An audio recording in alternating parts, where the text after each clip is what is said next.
Hello Aries, Sun, Moon, Rising and Venus signs. Kamusta kayo? Sana po'y nasa mabuti kayong kalagayan. Welcome back po sa Star Tarot. At kung bago kayo dito, welcome din po kayo. Please subscribe, like, share my videos, and leave me a comment kung naka-resonate po kayo. Thank you. So first card po ninyo, Ace of Pentacles. So napakaswerte, napakaganda. Kasi si Ace of Pentacles, new beginning ito sa inyong money, career, and finances.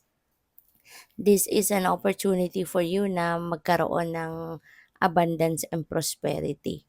At ito yung simula, no? Ito yung possible na simula ng inflow ng kasaganaan, no? Pagdating sa pera. Kaya napakaganda. Ngayon, maaari magkaroon kayo ng financial gain, financial blessings na dadating, as in po pwedeng merong cold cash, no, na po puwedeng dumating sa'yo. And this could come from various sources, no, depende sa inyong sitwasyon.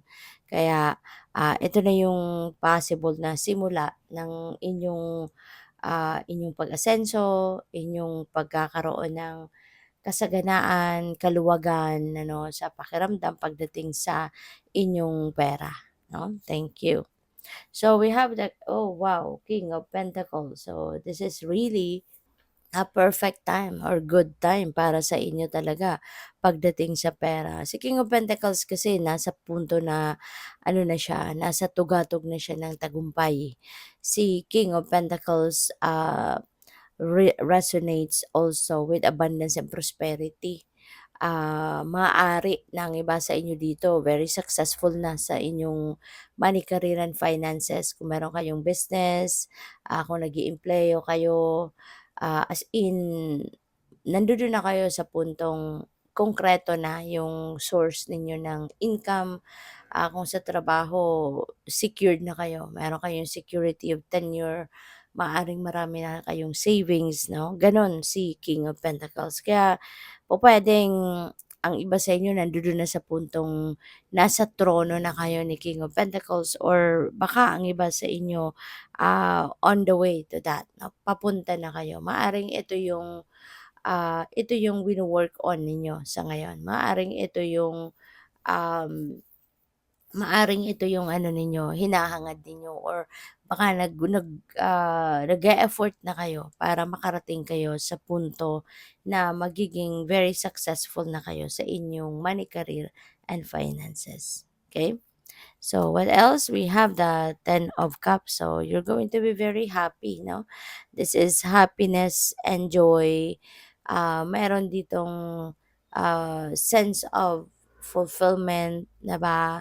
Sense of belongingness, harmonious na relationship within the family unit, at masaya, no? Masaya kayo kasi tulad nito meron kayong King of Pentacles and Ace of Pentacles. So pagdating sa pera, trabaho, 'di ba?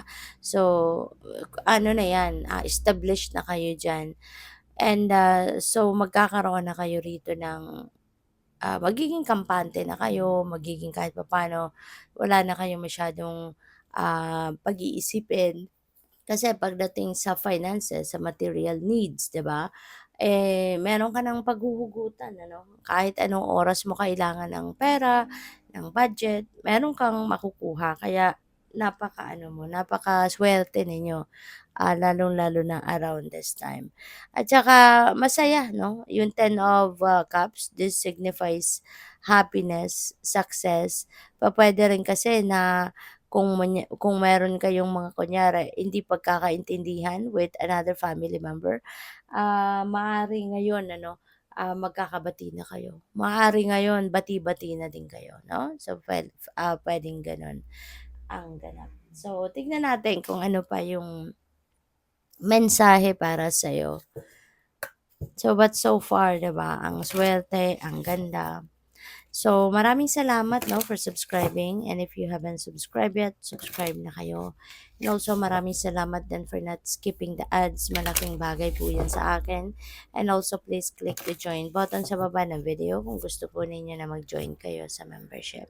So we have, it's time to release negativity. Okay? Panahon na para i-let go mo kung ano man ang klaseng negativity ang meron kayo na mga iniisip ninyo, nararamdaman ninyo.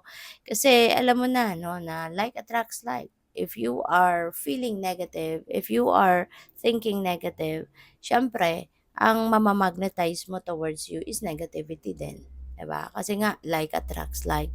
Negative won't attract positive 'no, wala, magkalayo 'yan, walang connection. Kaya, mahalaga 'di ba, na if you want, good things, if you want blessings, if you want magagandang, ganap sa buhay ang pumasok sa buhay mo, then make sure na you are going to project positive energy, project positivity, okay? Kasi 'yan ang mag-aano sa inyo, 'yun ang mag-a-attract sa inyo ng good things, ng mga positive, things and situations, okay? So, we have bring love into the situation. Ayan. So, hindi kailangan, 'di ba? Hindi hindi kasi magsa-succeed 'no, kung ano man ang kunyari, ginagawa ninyo or ano man yung minimithi ninyo, 'di ba? Kung ang kung ang approach ninyo is negative din, kung ang approach ninyo nagmamadali, galit-galitan, 'di ba, iritable, yung mga gano'n ano, as in pinupuwersa yung mga bagay-bagay, pinipilit baguhin, mga gano'n ano. It's not going to attract, positivity and good things.